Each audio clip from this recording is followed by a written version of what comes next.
Glória a Deus. Aleluia. Aleluia. Paz do Senhor Jesus, igreja. Gente, nós ainda vamos falar dessa noite por muitos dias. Eu ainda vou falar dessa noite por muitos dias. Porque a atmosfera que nós estamos desfrutando aqui é sobrenatural. Se alguém concorda comigo, levante a mão e diga assim, ó: ainda bem que eu vim! Foi o Senhor quem nos trouxe. E não há lugar melhor para estarmos do que esse lugar. Acho que alguém até pode ter se sentido tentado em algum momento e pensar que poderia estar mas logo que o culto começou, desistiu. Falou, não tinha lugar melhor para estar não. Mais vale um dia nos teus átrios do que 1000 em outra parte. É melhor estar às portas da tua casa do que habitar nas tendas da impiedade.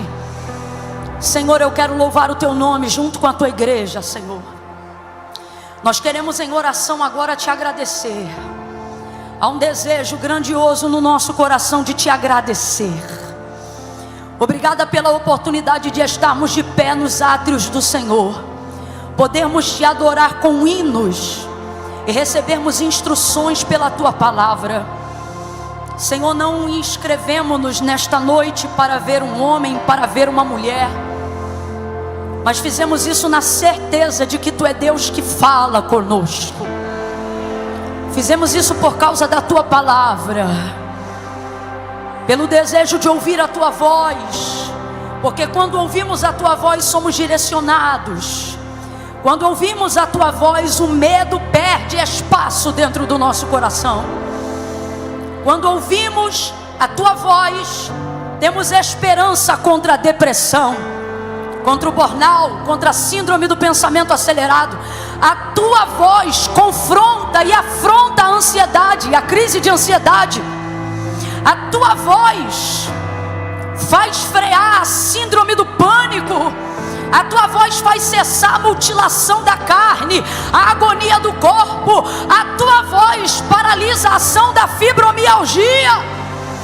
Estamos aqui por causa da tua voz, porque quando tu fala, renasce a esperança. Estamos aqui por causa da tua voz, porque quando o Senhor fala, o nosso ministério é direcionado, a nossa vocação é aperfeiçoada, o nosso dom é polido, o nosso talento ressuscita. Quando o Senhor fala algo que o remédio não pode fazer, quando o Senhor fala, a tua voz faz por nós. Quando o Senhor fala algo que nem mesmo o fato de saber que somos amados por aqueles que nos amam podem fazer, a tua voz faz. Tua voz abraça. Tua voz torna quem estava desistindo incansável. E é isto que vemos a tua voz fazer conosco nesta noite. Enquanto tu usavas a instrumentabilidade do teu filho, é isto que víamos e ouvíamos e sentíamos nas palavras do teu livro santo. É por isso que amamos a tua palavra, amamos esse lugar por causa da tua palavra, amamos a tua unção porque ela se manifesta pelo poder da tua palavra, amamos o teu poder porque ele se manifesta pelo poder da tua palavra. Nós te amamos porque tu és a manifestação da tua própria palavra. Tudo que tu dizes, tu fazes. Tudo que tu fazes, tu sustenta. Porque a tua palavra é verdade e ela jamais volta vazia. É a tua palavra que tem sustentado os nossos ossos. É a tua palavra que tem sustentado a nossa carne.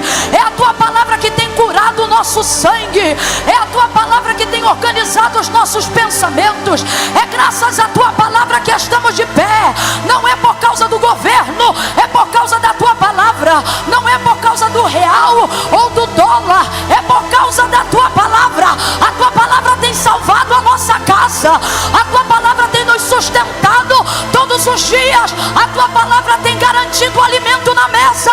A tua palavra tem salvado a nossa família. Por isso nós te louvamos pela tua palavra. A tua igreja te agradece pela tua palavra.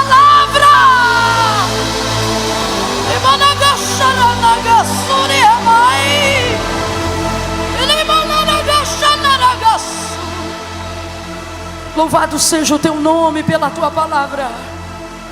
Nós queremos tributar a ti elogios por causa da tua palavra. E em oração agora eu convido a igreja: tribute elogios.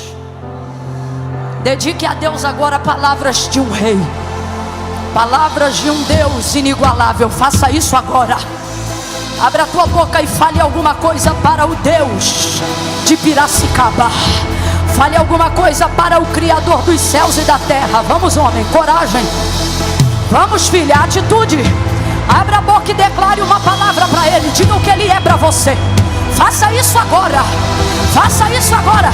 Tire as mãos do bolso. Levante uma das mãos em posição de rendição e reconheça que você está diante dEle. A Ele a glória, a Ele a honra, a Ele o louvor, o domínio, a majestade santa. Aquele que se assenta sobre os mundos. Ele é Rei, Ele é Senhor. Ainda antes que houvesse dia, Ele já existia, e não há quem possa fazer escapar das suas mãos. Operando Ele, operando Ele. Quem impedirá? Reconheça a santidade de Deus em louvor e adoração. Reconheça Ele, adore. Ó filhos dos poderosos, dai glória e louvor ao seu nome. Adorai-o na beleza da sua santidade. Quem é batizado no Espírito Santo com fogo e evidencia isso no falar de outras línguas, louve em línguas agora. Fale em línguas agora. Aonde estão aqueles que têm canções e cânticos espirituais? Abra a boca. Seja batizado. Seja renovado.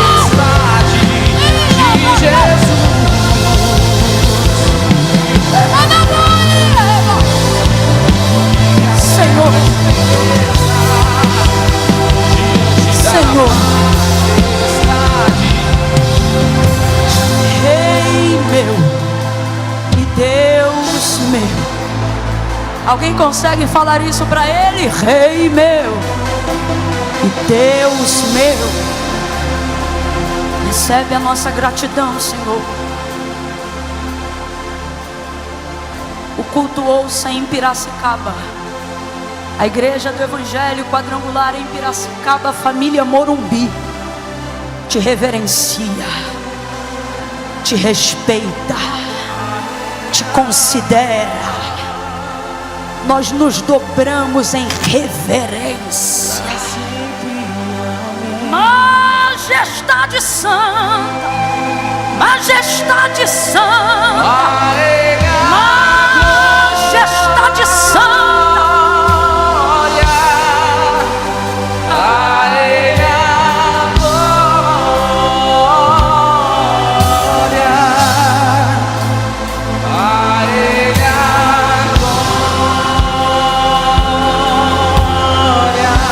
Você pode fazer melhor. Deixe Ele ouvir a tua voz. Dedique a Ele a glória que é dele. Diga! A Ele a glória.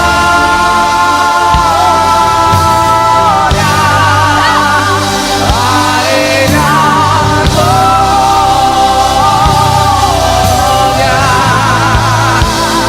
A Ele a glória. Sempre. Amém. Deixe-me ouvir suas vozes reproduzirem isso. Diga, diga, diga. Aonde estão as mãos rendidas?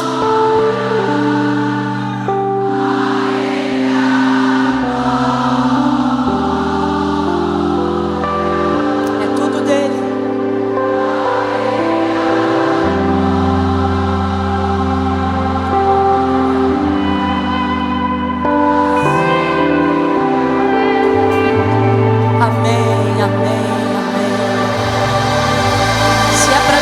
Aplauda com muita força.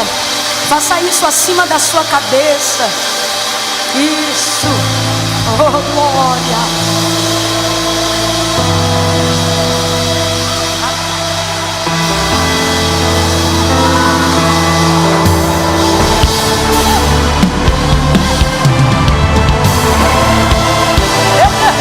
Tô melhor.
gratos ao Senhor vão se assentar glorificando o nome dEle. Glória a Deus. Glória a Deus. Quer comais, quer bebais, quer façais qualquer alguma outra coisa, fazei tudo para a glória de Deus. Aleluia. Dedique seu tempo para a glória de Deus.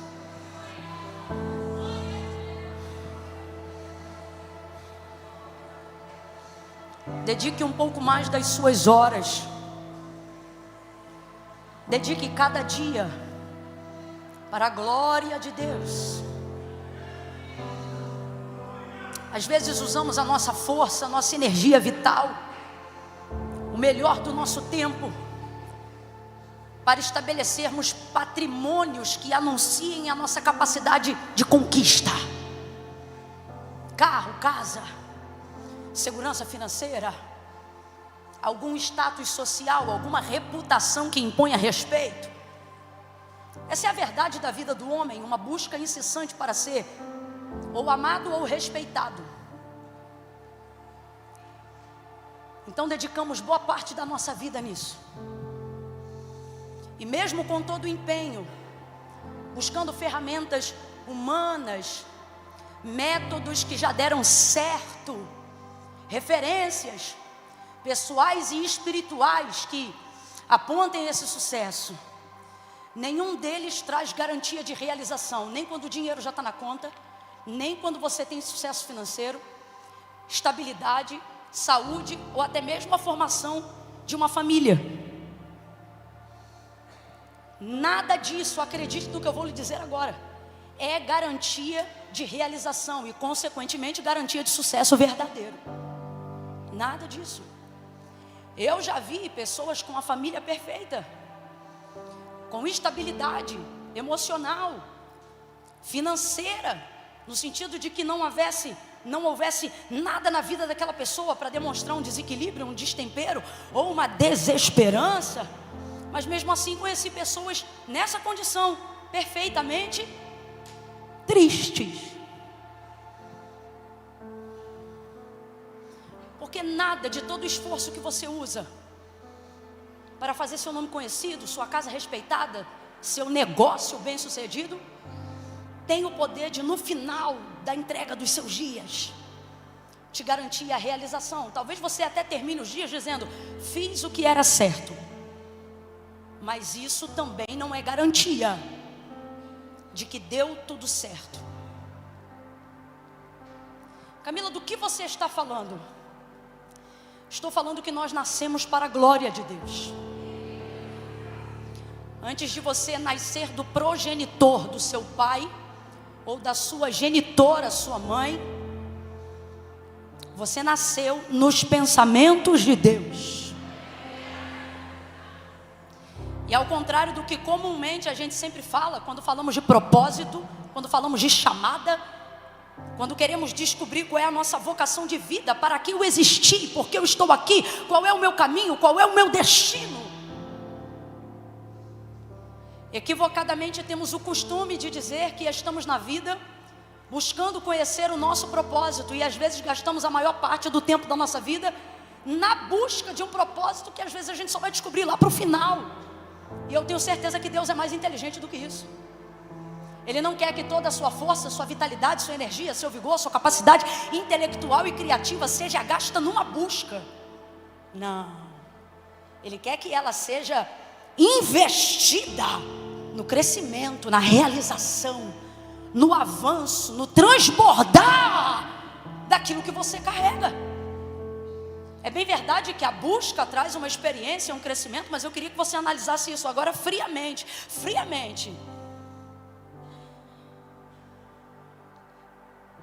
Muita energia sendo gasta, muito dinheiro sendo usado, muito tempo sendo colocado em coisas que não estão nos dando garantia alguma. E a maior prova delas é que, na verdade, A maior parte daqueles que alcançam esse lugar ideal, essa casa ideal, essa família ideal, essa empresa ideal, a maior parte deles, e eu não estou falando só por conhecimento estatístico de leitura, mas de vida, eu falo com muita gente todos os dias. E o que eu vejo? Pessoas que mesmo tendo traçado um alvo e aparentemente tê-lo acertado, estão infelizes. Maior índice de suicídio não está na classe média baixa, mas na classe média alta. Porque se eles estão no topo da cadeia alimentar do que todo homem procura, o que, Camila? Dinheiro? Não, estabilidade. Por quê? Porque a prova é de que ter não faz você ser. Porque isso tem a ver com o que você carrega dentro. E vamos falar a verdade, estamos vivendo em dias onde não se gasta tempo para pensar quem eu sou. Eu apenas uso meu tempo para conquistar o que eu quero. Então mesmo quando essas pessoas chegam a esses lugares, elas não têm inteligência emocional para geri-los. E eu poderia usar várias técnicas, situações de direção cognitiva e neurológica, mas a verdade é uma só. É a que Deus disse para Jeremias no capítulo 1, quando o chamou: antes que te formasse no ventre, eu te conheci. Antes que saísse da madre, eu te santifiquei. E eu não vou utilizar o texto de Jeremias, porque esse é o chamado de Jeremias. E o chamado de Jeremias não é o chamado de todo mundo, mas há algo em comum na maneira como Deus fala com Jeremias, que revela sobre todos nós quanto humanidade, independente da vocação e do chamado de cada um. E o que é, Camila? De fato, o que ele disse a Jeremias é uma verdade não só para Jeremias, mas para cada ser humano que está nessa terra, ou para cada feto que ainda está sendo gerado e está para nascer no ventre da sua mãe. O que, Camila? O nosso destino já está traçado antes do nosso nascimento. E eu não vim falar sobre predestinação, eu vim falar sobre consciência. Escute isso. Antes que você se formasse no ventre, eu te conheci. Abra sua boca e grite comigo bem forte. Diga: antes. Antes. Então tudo que você vier a ter depois, a saber depois e a desenvolver depois, se não estiver alinhado com aquilo que ele já sabia, não vai gerar realização, não vai gerar contentamento. Não importa onde você chegue, não importa o que você tenha. A maior quantidade de perguntas que eu recebo ao longo dos anos é: como eu faço para descobrir o meu chamado? Esperando ou acreditando que chamado seja um título ou uma forma de executar algo para Deus. Formas essas que algumas pessoas pensam que são exclusivas. Exclusivas de púlpito, exclusivas de microfone, exclusivas de pastoreio ou de liderança de departamento. Só que isso é apequenar o chamado. Isso é apequenar a vocação. Isso é apequenar o homem. Isso é apequenar Deus na vida do homem. Antes que te formasse no ventre da sua mãe, eu te conheci. Jó era tido como o homem mais sábio do mundo antigo. De acordo com o relato que ele dá testemunho biográfico de si mesmo, ele vai dizer que antes da sua momentânea derrocata e tribulação, ele, ao entrar na cidade, cada homem segurava a perna de uma cadeira e não deixavam ele caminhar, mas ovacionavam a sua entrada. Como um rei que está num trono, levantavam uma cadeira e ovacionavam Jó. E sabe quais eram as palavras que diziam? Jó, o homem de 60 camelos. Jó, o homem mais rico. E entre elas eu acredito que essa era a que deveria tentar mais a vaidade de Jó. Diziam: Jó, o sábio. Então de fato Jó era muito inteligente. Muito inteligente. E no auge da sua sabedoria, e no auge da sua dor, pensou que poderia contender com Deus a realidade daquele momento de vida. E ele vai começar a questionar Jó não murmurou contra Deus, mas se a gente fosse elencar a quantidade de coisas horríveis que ele falou, dariam mais de 70 versículos. Indignado e não tendo nada mais a perder. E é nessa hora que temos a chance de provar o nosso valor. Eu não vou falar sobre isso hoje, mas preciso abrir esse parênteses.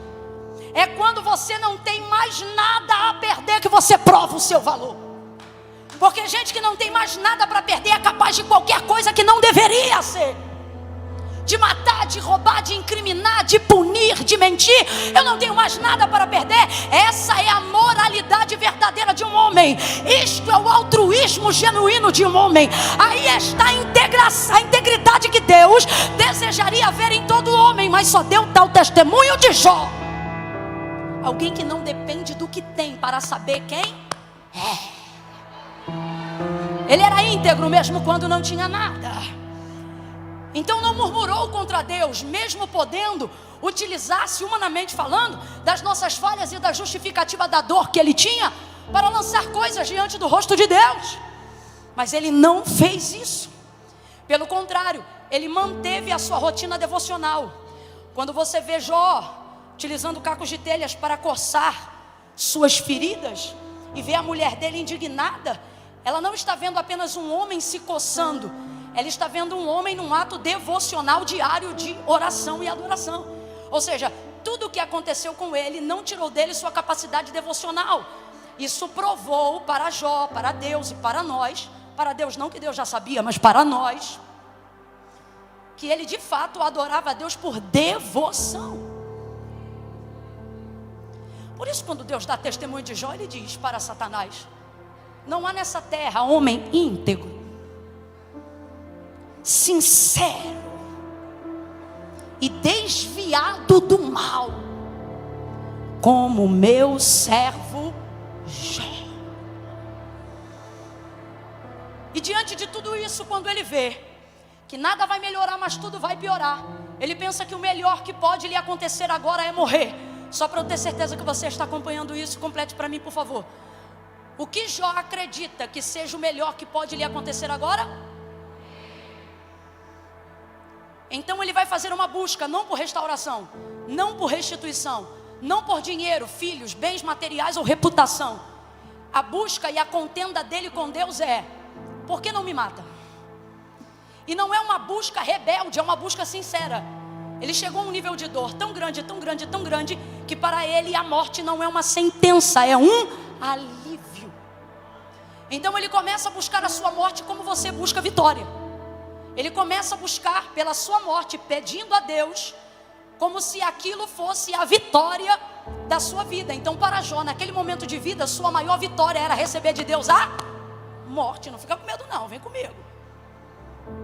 Essa era a realização de sua vida. Só que ele é tão íntegro, tão íntegro, tão íntegro, que não tem mais nada a perder. Mas a sua fidelidade é tão fiel, tão fiel, tão fiel, que ele sabe que ainda tem uma coisa a perder. E o que ele tem a perder? A consideração de Deus.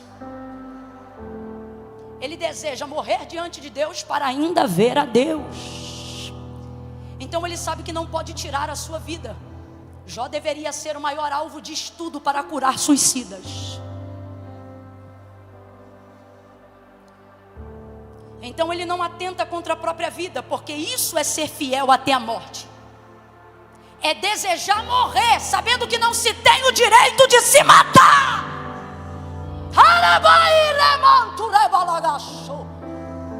Não tem. Você que entrou hoje aqui, ouviu a palavra, chorou diante da presença do Senhor, mas você disse: se Deus não falar comigo, eu morro. Pode continuar desejando a morte, mas Deus me usa para te dizer: direito de se matar você não tem. Não tem. Assim diz o Senhor. Assim Jó segue os seus dias. Ouça isso. Assim Jó segue os seus dias. Então ele pensa que está no auge da sua razão, porque todo homem ama a Deus até que ele se revela soberano. Eu vou repetir. Irmãos, minha Bíblia está aberta em Gênesis capítulo 17, era o que eu ia pregar, tá? Mas num ambiente como esse, você não escolhe o que faz.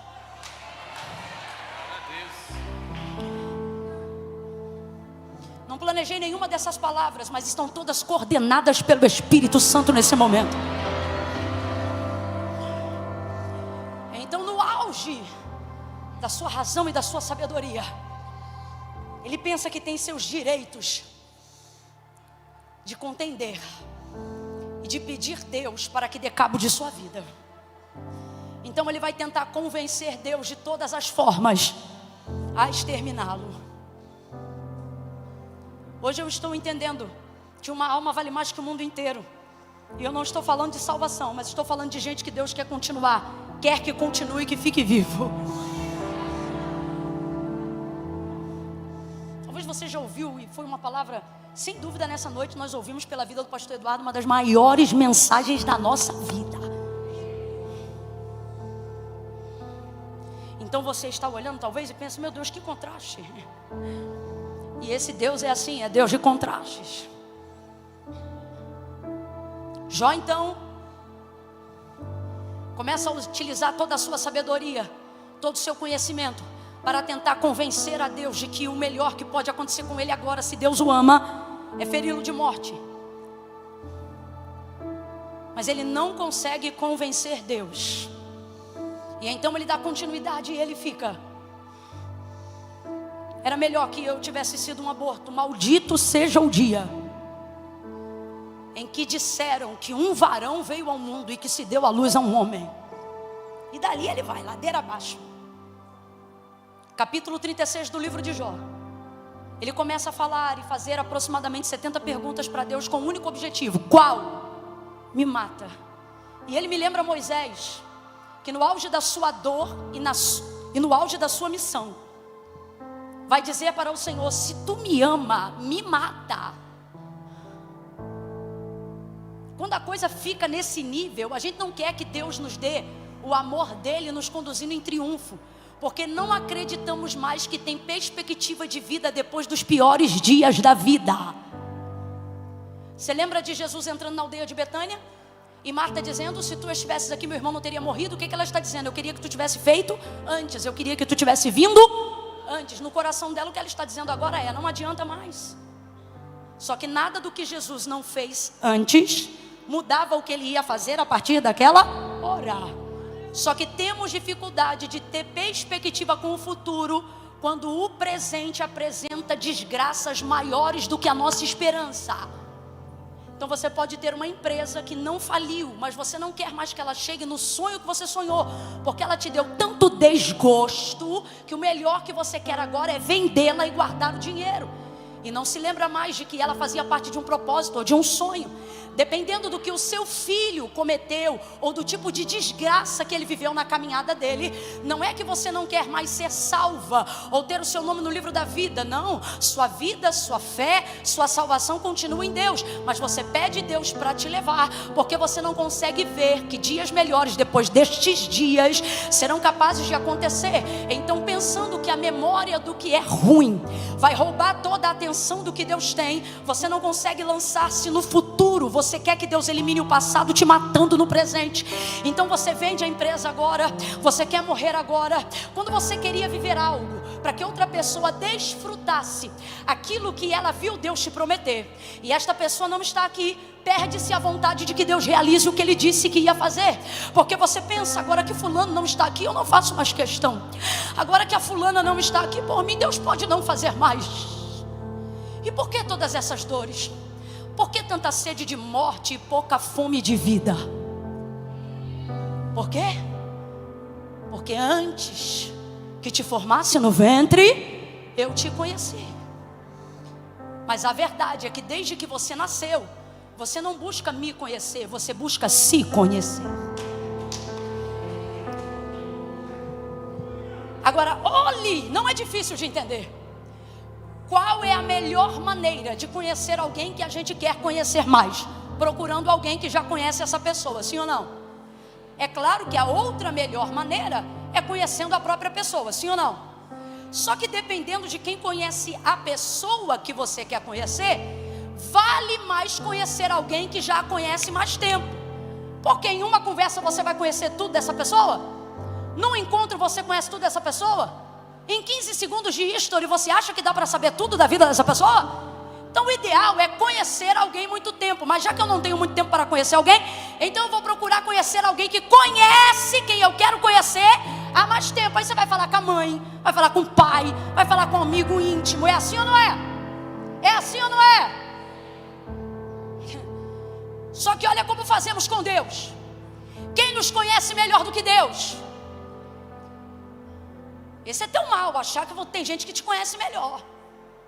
Vou perguntar de novo: quem te conhece melhor do que Deus? Davi disse: antes que a palavra venha na minha boca, o Senhor sabe o que eu vou dizer, porque sabe o que eu penso. Porque tu me sondas. Você sabe o que é sondar, meu irmão? Já fez ressonância magnética? Já tomou contraste? Tu me sondas. Sabe o que ele está dizendo? Tu vê o que eu não mostro.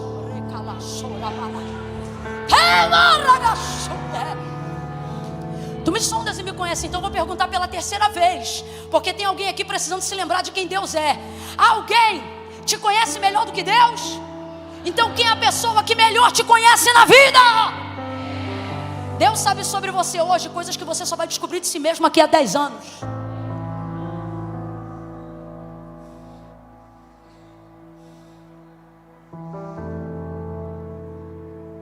Então o que seria inteligente? Buscar conhecer Deus. Porque Deus me... Aonde vem o sucesso da sua vida? Quanto maior capacidade você tem de identidade, maior potencial você tem para chegar onde quer. Porque o que determina a sua chegada, leve isso para a vida. Se não gravou nada do que eu disse agora, guarde isso. O que te garante chegada não é saber aonde você quer chegar, é saber quais os passos que você tem que dar para chegar lá. Então, chegada tem a ver com identidade. Quanto mais você se conhece, você empodera teu potencial. Quanto mais você sabe quem você é, mais capacidade você tem. Agora, o que eu estou te propondo hoje, nada contra, mas não é uma noite de coaching motivacional. Eu estou falando de uma origem essencial que está acima de todas as técnicas, modelos e métodos. Eu estou falando de um princípio bíblico. E que princípio é esse? Busque conhecer a Deus. Se tivéssemos aqui hoje irmãs mais velhas, mulheres de oração, homens de Deus, e eu sei que tem alguns, mas eu falei se tivéssemos porque eu quero que eles se sintam jovens. E eu nem estou olhando para lá do que mais tem, porque eles perceberam que eu falei deles agora. E perguntássemos assim para eles: resuma em poucas palavras o que de mais essencial aconteceu na vida de vocês quando vocês passaram a buscar e a conhecer mais a Deus. Não sei se conhece as palavras, mas sem dúvida uma das coisas que eles vão tentar te dizer é que eles passaram a conhecer mais deles mesmos. Porque quando você busca conhecer Deus, a pessoa que você melhor passa a conhecer é você mesmo. Quanto mais de Deus você conhece, mais você se conhece. Realização pessoal não vem antes de realização divina. Eu vou falar de novo. O que você busca, você só vai alcançar quando não buscar para você, mas buscar para Deus. Eu quero agora, de uma vez por todas, tirar da sua ideia uma filosofia que tem sido cultivada ao longo dos anos no meio cristão.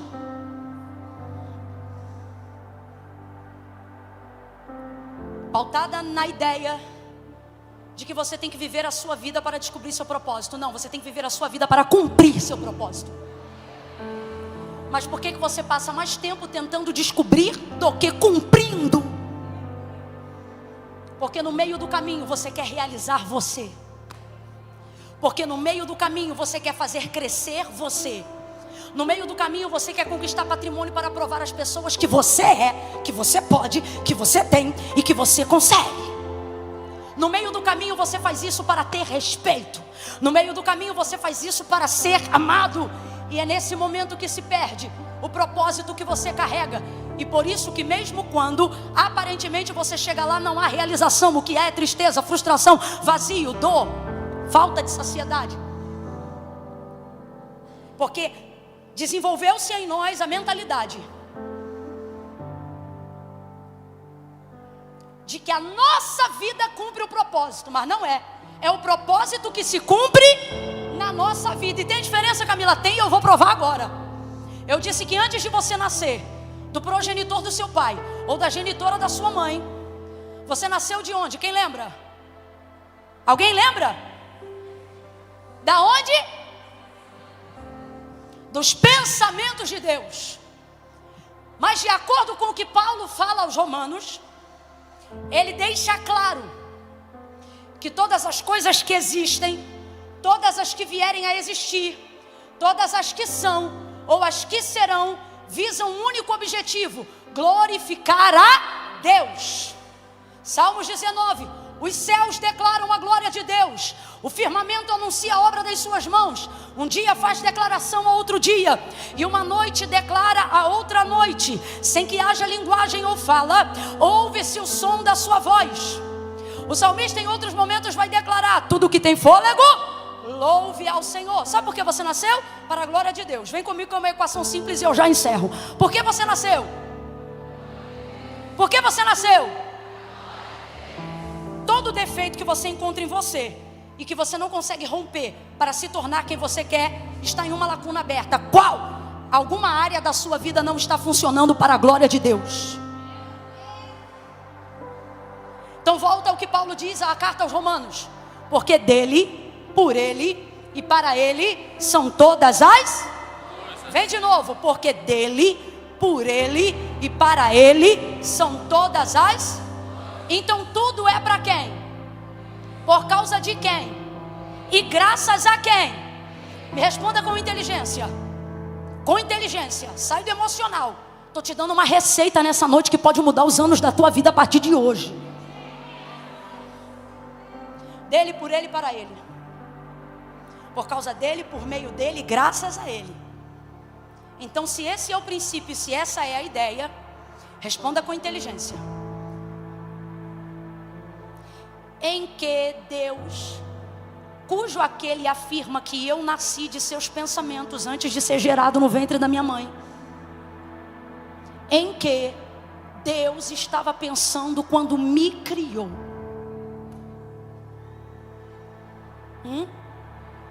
Ele não estava pensando em mim? Vamos lá. Quem acha que quando Deus me criou, Ele estava pensando em mim? Levante a mão sem medo. Ok? Quem acha que não era em você que Ele estava pensando quando te criou? Levante a mão. Pronto. O segundo grupo está correto, o primeiro grupo está errado. Porque se dele, por ele e para ele são... Sobre a resposta do texto, não é da Camila, é do texto, eu pergunto: em que Deus pensava quando te criou? Em que Deus pensava quando te criou? Vem de novo. Em que Deus estava pensando quando te criou? Ele estava pensando em um meio de glorificar Ele. Ele estava pensando em um meio de fazer Ele mais afamado e conhecido. Ele estava pensando em um meio de que Ele se tornasse mais conhecido do que Ele já é. Ele estava pensando nele. Porque dele, por ele e para ele são todas as... E se você tem aversão a essa ideia, isso já mostra como sua mentalidade está corrompida pelo ego. Se você sente rispidez nas minhas palavras quando eu digo que ao te criar Deus não pensava em você, mas pensava nele, é porque a vaidade já está transbordando no seu coração e você não percebe.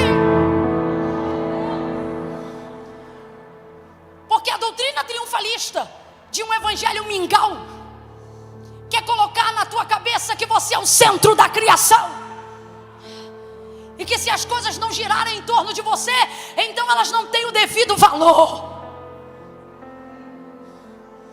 E sem perceber dizemos que não, que somos fiéis, que somos crentes. Mas a verdade é que quando não me envolve, eu não me envolvo. Verdade ou mentira? Verdade. Vamos jogar limpo. Verdade ou mentira? Quando não me envolve, eu não me envolvo. E pensamos que isso só diz respeito a pessoas. Mas a verdade é que Deus tem dito: tenho me envolvido em coisas das quais eu não vejo você se envolver, só porque isso não envolve o seu nome, mas o meu. Só porque isso não desenvolve a sua reputação, mas a minha glória. Só porque no final da publicidade não vai sair o seu nome, mas vai sair a minha glória. Se não acrescenta no teu patrimônio, você não se envolve. Se não te dá mais seguidores, você não se envolve. Se não traz o reconhecimento pastoral sobre você, você não se voluntaria. Depois quer saber por que tem fogo, motivação, asas, como foi pregado, mas não voa. Porque de um tempo para cá, a verdade é que uma maquininha chamada orgulho, vaidade e ego quebrou na nossa mentalidade pelo acúmulo de gente que sobe aqui e que ao invés de abater, sopra e ainda usa texto bíblico para isso. Está desenvolvendo em nós uma cultura egocentrista, nada evangelística, aonde a glória de Deus é o meu sucesso. Ó Deus, se tu queres ser glorificado, me faça bem sucedido, para que todos vejam como tu é grande. E Deus está dizendo: rapaz, eu nunca precisei de você para nada, mas eu te criei para a minha glória. Quer fazer dar certo, faça por mim.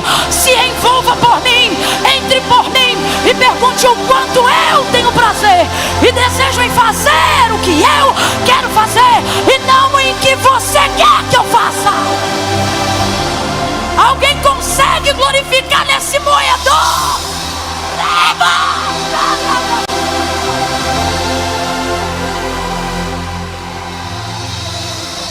É fácil cantar, é tudo sobre você.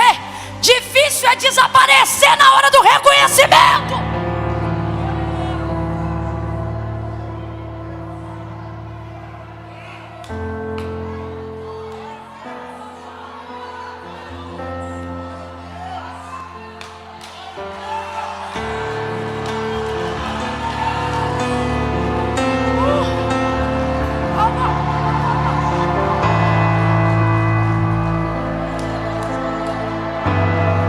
Os homens que vieram antes de nós, que se formaram colunas e mártires do Evangelho, que hoje graças a eles pregamos, não pediam a Deus força para vencer, pediam a Deus força para perder.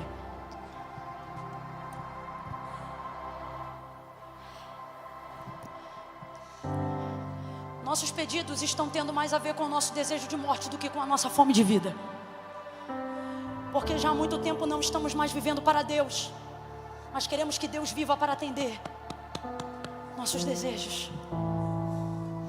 Me faça famoso, Deus, para que a minha família te veja. E a gente ainda barganha.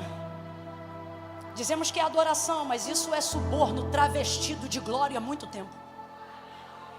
Porque se o Senhor fizer, o Senhor sabe, é o teu nome que eu vou glorificar.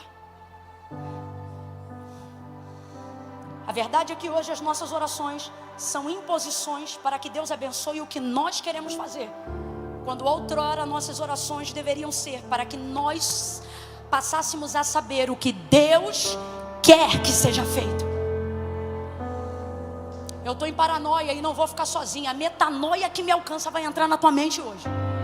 Porque depois desse dia, você pode até decidir se vai voltar a servir Deus como Ele quer ser servido ou não, mas inocente dessa palavra nunca mais você vai ficar. A partir de hoje, Deus está te entregando um evangelho verdadeiro, e Ele me usa nessa noite para falar comigo mesma, que também preciso levar, mas para você também, para que aprenda. E Ele me manda dizer: nada mudou, minha palavra ainda é a mesma, eu sou ainda o mesmo, e o que não for para a minha glória não terá o meu apoio. Pode ter o teu esforço, pode ter o empréstimo do banco, pode ter o apoio da família, pode ter os aplausos da sociedade, mas Deus está dizendo: glória minha você não verá. Será um fracassado bem pago. Será uma mulher elogiada na terra, sem reconhecimento no céu. E que Deus me guarde e lhe guarde de viver os dias da nossa velhice ruminando o medo de não termos tido coragem de viver o que Deus tinha para nós, porque tínhamos medo demais de perder o que tínhamos. Já falei com Deus, me leva, porque dessa desgraça eu não aceito morrer. Eu não aceito desfilar em cima da plataforma que o Senhor construiu, me usando para a sua glória, e no final me acovardar de fazer o que tu queres para que eu não perca o que tu mesmo me deu. Isto é traição. Senhor, eu prefiro passar um processo onde eu seja chamada de medrosa, mas que eu não seja chamada de covarde, porque de traição eu não morro. Eu quero que você olhe para alguém aí do teu lado agora e diga: traição não. Não, você está sem graça, mas o Espírito de Deus enche a tua boca agora para entregar esse rolo amargo na boca, mas doce no ventre. Olha para alguém e diga: traição não, traição não, traição não. Não traia a confiança de Deus, não traia o investimento de Deus. Traição não, traição não. Senão eu terei que fazer como Jó: me mata! Sabe por que eu evito pecar? E o que eu vou falar agora não é falso puritanismo, não. É uma verdade. Irmãos, eu faço de tudo para não pecar. Por quê? Porque eu sou muito orgulhosa. Quem conhece meu orgulho é meu marido. Ele tenta meu orgulho quase todos os dias.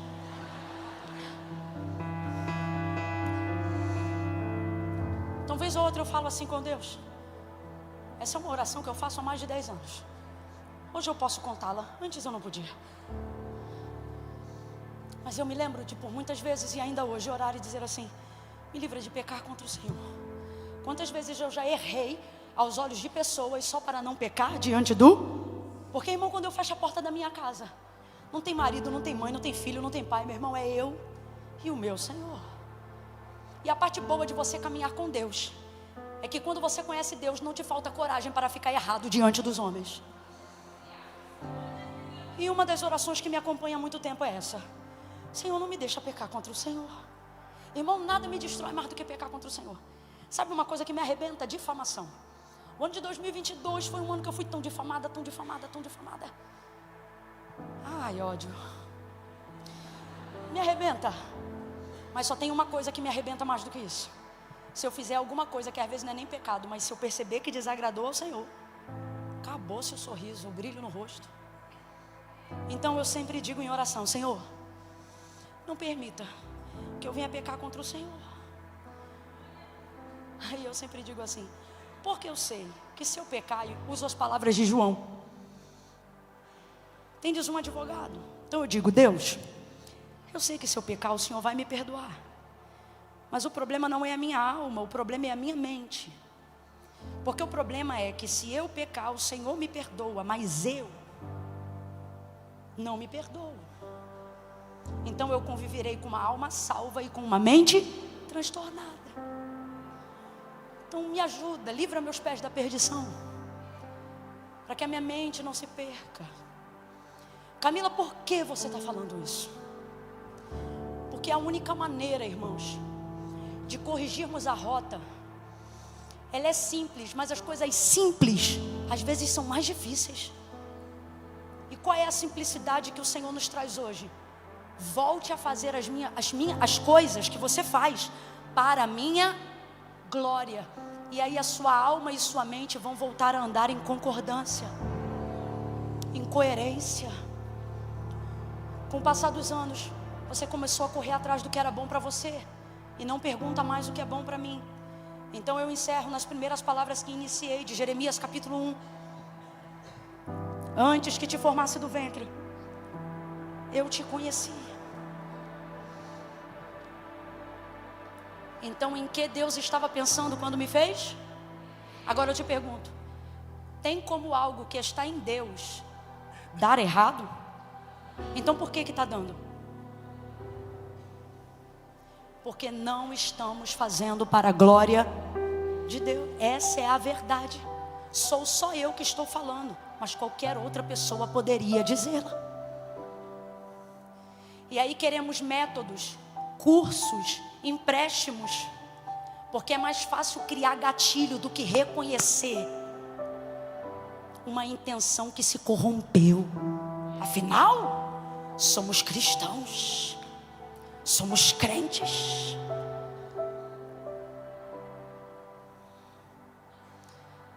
Eu quero convidar nessa noite aquelas pessoas, preste muita atenção no que eu vou lhe dizer, que reconhecem que há verdade nessa palavra, não uma parte, mas toda ela. Camila, o Espírito Santo testificou em mim coerência absoluta naquilo que Deus lhe usou, porque eu não disse o que eu acho, eu só ministrei o que a Bíblia nos manda fazer. Essa é a primeira coisa. Aqueles que reconhecerem isso, e reconhecendo isso, você vai ter que admitir que não foi de caso pensado, mas sim, houve corrupção na motivação em algum momento. E isso é constrangedor. Acho que é por isso que eu já estou pregando de pé, porque eu sou a primeira, sem dúvida. Mas se fosse só para mim, Deus não me impeliria a abrir o texto em algo e ter que pregar outro. Talvez mais alguém aqui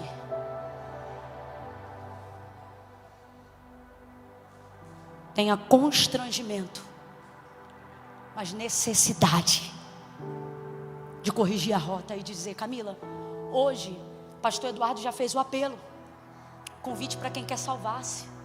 Eu não preciso, porque eu já estou salvo.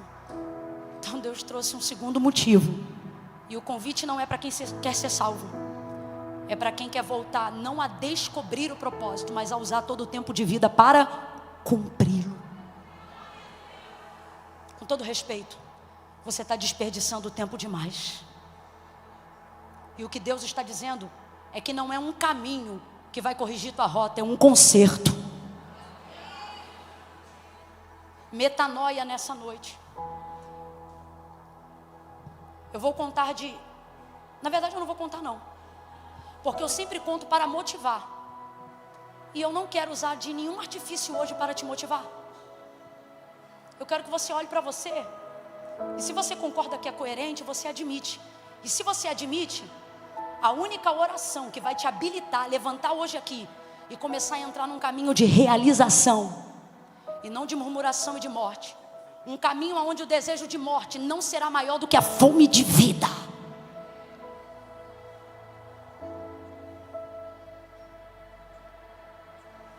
Só vai ficar de pé quem deseja fazer uma oração sincera, não para que Deus te dê isso ou aquilo, mas que o Espírito Santo, ainda antes de terminar o ano de 2024, coloque no teu coração mais arrependimento nesses meses, de tal maneira como você nunca sentiu ao longo de todos os anos da sua vida. Você quer sentir-se arrependido pelas horas que você não passou com Deus, pelas vezes que você burlou o devocional, porque essa mensagem hoje não é uma afronta, é uma oportunidade de salvação para crentes que já têm um nome no livro da vida, mas estão perdidos na vida.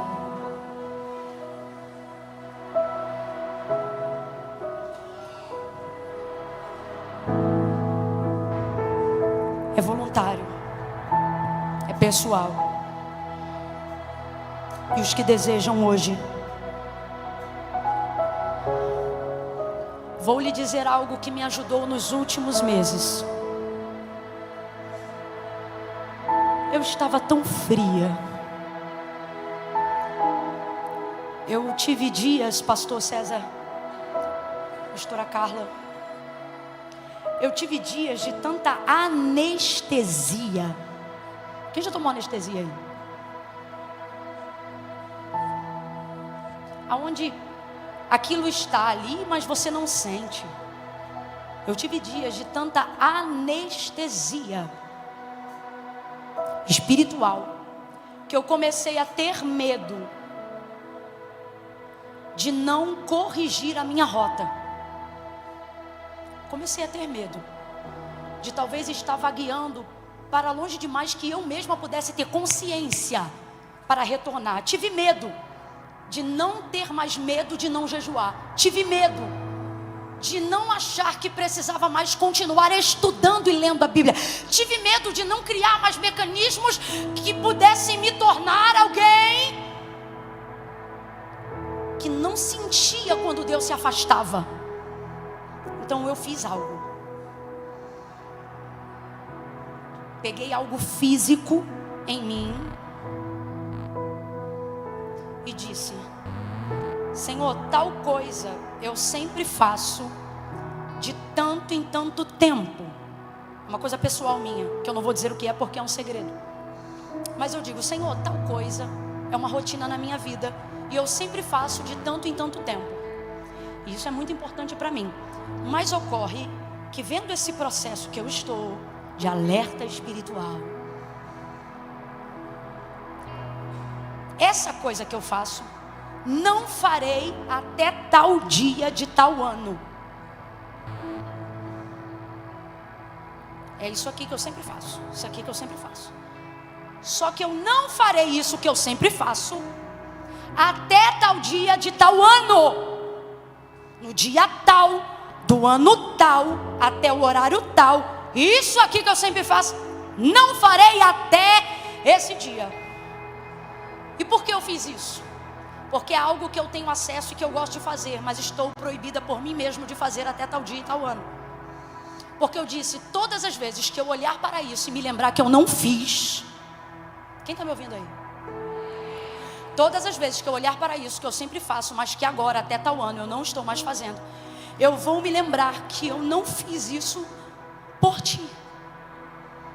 Porque todas as vezes que eu olhar para isso e me lembrar que eu sempre faço isso e vou ter desejo de fazer, vou ter vontade de fazer, porque é uma coisa que eu gosto de fazer, que eu prezo em fazer, mas eu não vou fazer porque eu preciso de algo visível para me lembrar de que eu não posso esquecer do Deus invisível.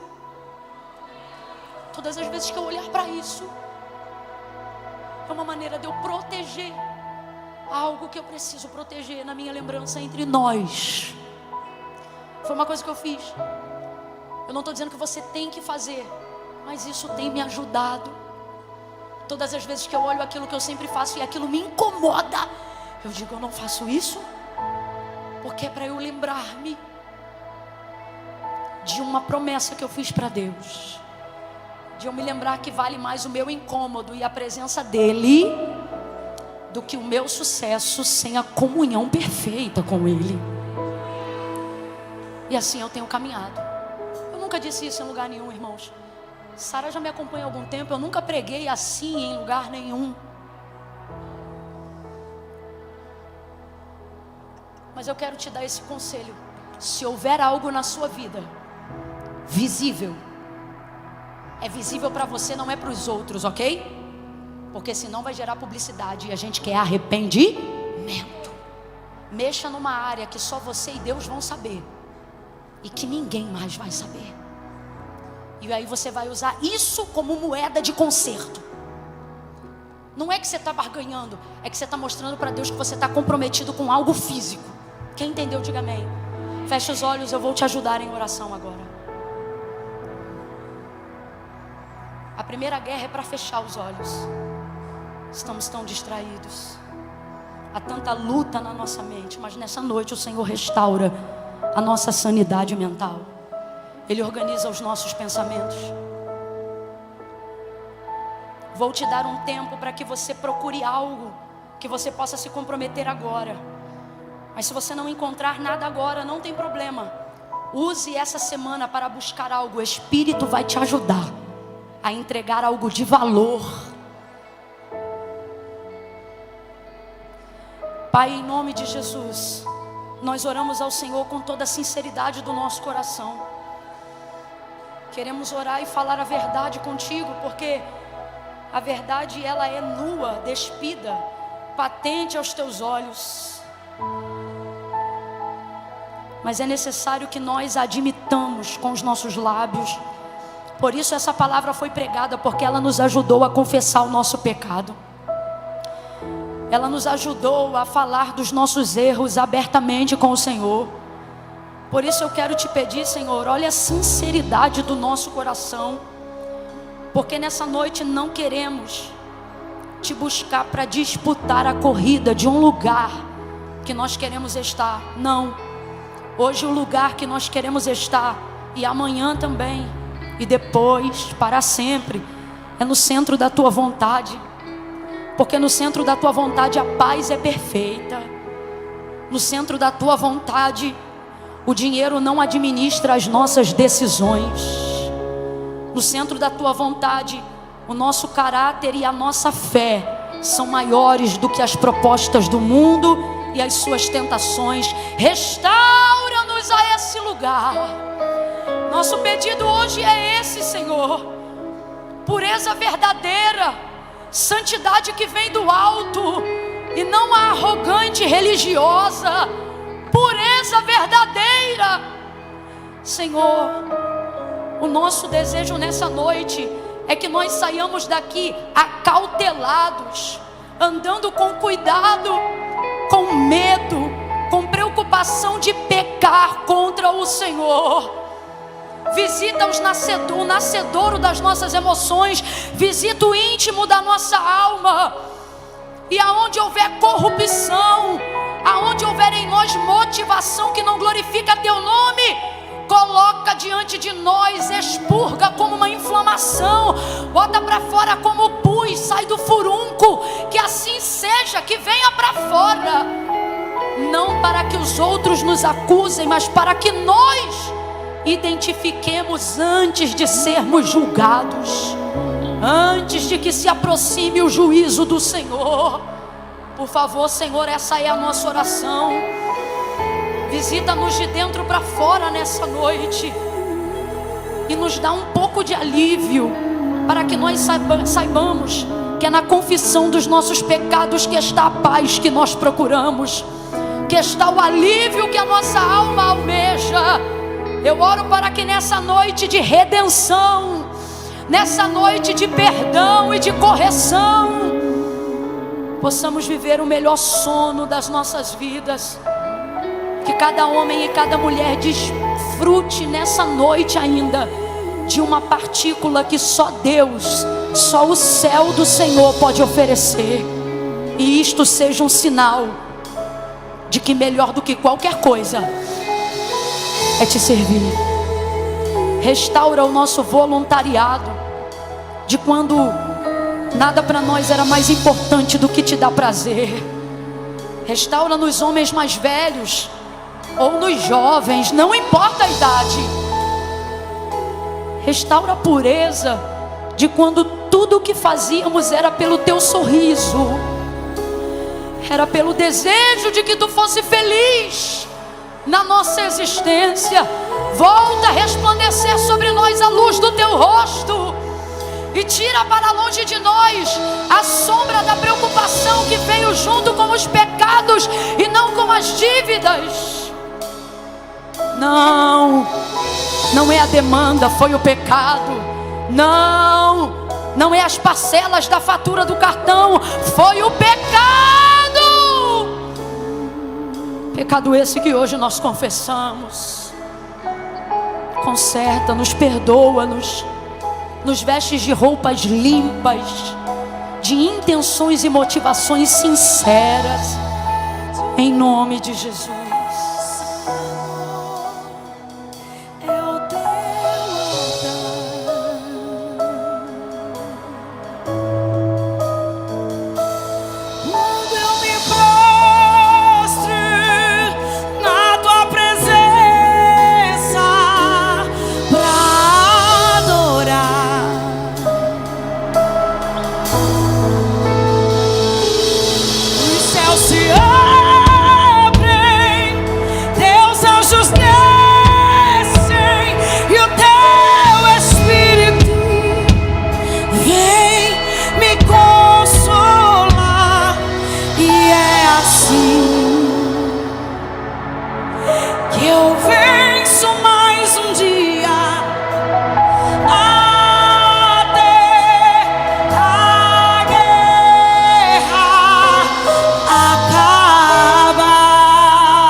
Seu coração no altar, Coloque o seu coração no altar.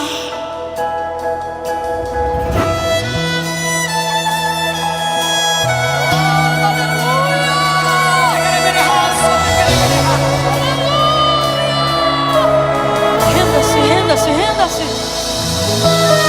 A noite vem chegando, com ela os seus assombros, pra tentar minha alma sufocar.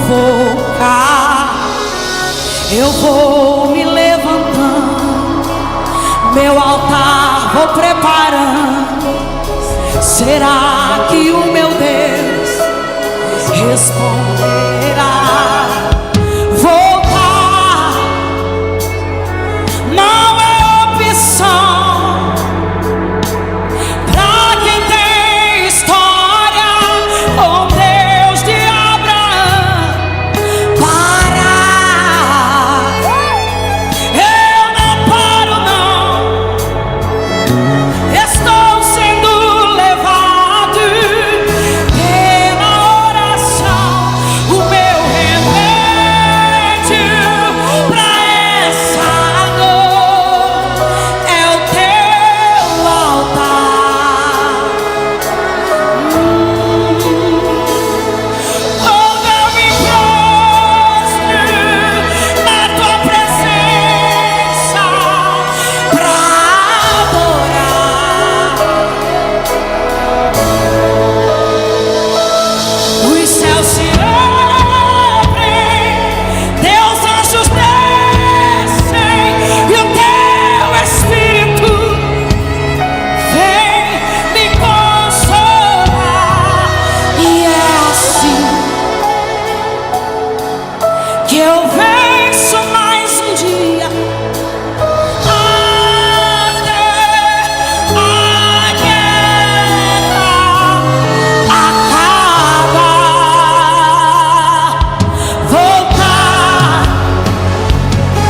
não é opção. Humilhe-se, humilhe-se diante do Senhor. Pra quem tem história Peça com misericórdia. Deus de Abraão. Parar, eu não paro não. Estou sendo levado pela oração. O meu remédio pra essa dor é o teu altar. Erga um altar na sua casa. Erga um altar diante dele nessa noite. A tua presença.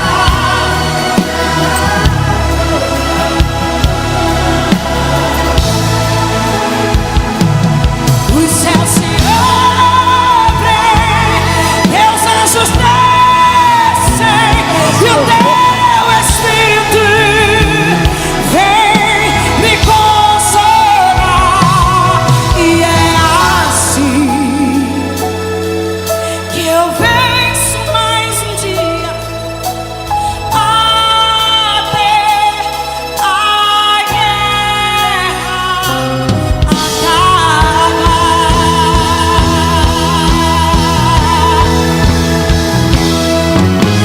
As aves de rapina não conseguirão Fique ligado. roubar o teu altar. A aliança não será quebrada, nem a oferta desperdiçada. Com fogo e glória ao meu Deus responderá. O meu remédio Levante a sua mão. essa Declare isso para ele. é o É o teu altar, é na tua presença, Senhor. Levante a tua mão e diga: o meu remédio.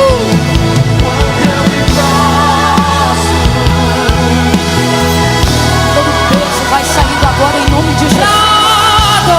Esse coração. Oh, Os céus se sobre a casa abrem, dele, sobre a teus casa anjos dela, sobre a família, sobre a geração dele. descem. Espírito, Oh, Espírito. vem me consolar.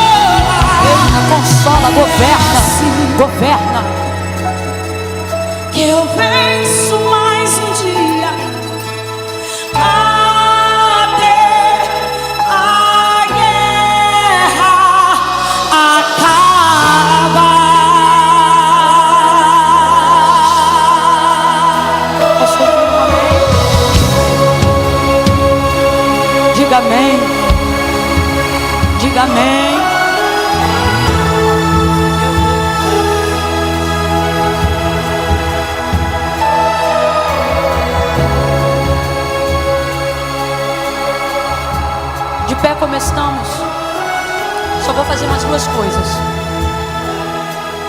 A primeira é te agradecer muito por ter vindo hoje aqui. Que alegria ver que numa segunda-feira à noite, para muitos é uma desculpa para não vir à casa de Deus, mas para você é um motivo ouvir a voz de Deus. Eu estou muito grata a Deus por essa noite. Cheguei aqui muito debilitada da saúde, muito. Mas de fato, enquanto nós adorávamos ao Senhor, o Espírito Santo enchia a minha carne e me fortalecia até os ossos. Poucos minutos antes de subir, o pastor ainda perguntou para mim: tá melhor? E crente não mente, né? Falei: não estou não, pastor, mas tenho fé, eu creio. Como foi bom viver essa noite aqui. Nós ainda vamos falar desta noite por muitos dias. Haverão pessoas aqui, pastor Eduardo, que quando contarem o testemunho delas, elas vão ter que dizer: naquela noite eu fiz um concerto com Deus, naquela noite eu voltei para Jesus, naquela noite. Muitos dias ainda falaremos dessa noite. Quem está feliz de ter vindo vai gritar de novo e dizer: ainda bem que eu vim! E foi o Senhor quem te trouxe. A segunda coisa que eu quero dizer é que quando Abraão fez 100 anos, Deus cumpriu uma promessa de 25 anos, de que ele teria um filho chamado Isaac. Qual era o nome do filho? Só que 25 anos mais tarde, quando Deus apareceu para cumprir, e disse para ele: Sara, tua mulher, vai dar à luz a um filho, nesse ano ainda.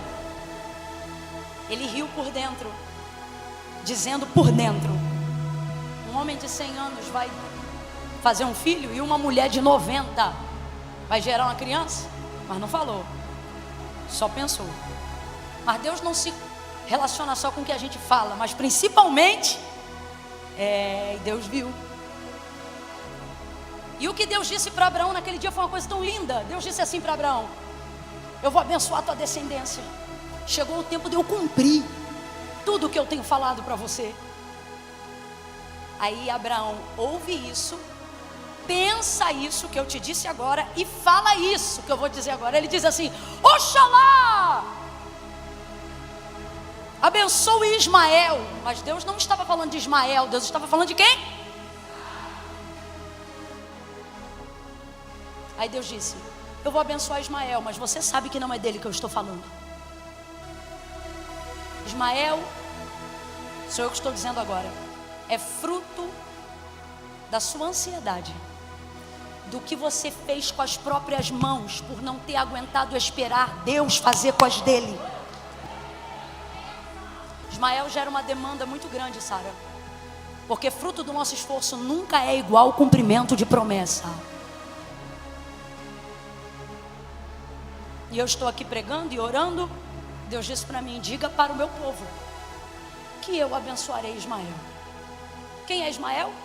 Fruto da sua vida frenética de tentar fazer tudo o que Deus falou, inclusive cumprir promessas que Ele que fez e não você. Esforço, energia para vencer, para conseguir, para chegar. Mas nada disso ainda te tornou tão realizado quanto o cumprimento da promessa. Só que Deus me trouxe aqui nessa noite para dizer: tenho abençoado Ismael, mas esse ano você verá eu trazer Isaac. Que é isso, Camila? Se você já pede para eu abençoar o fruto do seu esforço, imagine como você vai ficar quando ver o cumprimento da minha promessa. Não desista, eu preciso dizer isso a essa igreja. Não desista de receber o que Deus tem para você no futuro, só porque o presente está difícil agora. Deus me manda dizer a você: Ismael tem sido bom para você, mas é em Isaac que eu te realizo. Então não peça para eu abençoar só porque você ainda não consegue ver o que eu disse que ia fazer. Olha para o teu irmão e diz: vai acontecer. Diga amém por essa palavra. Amém.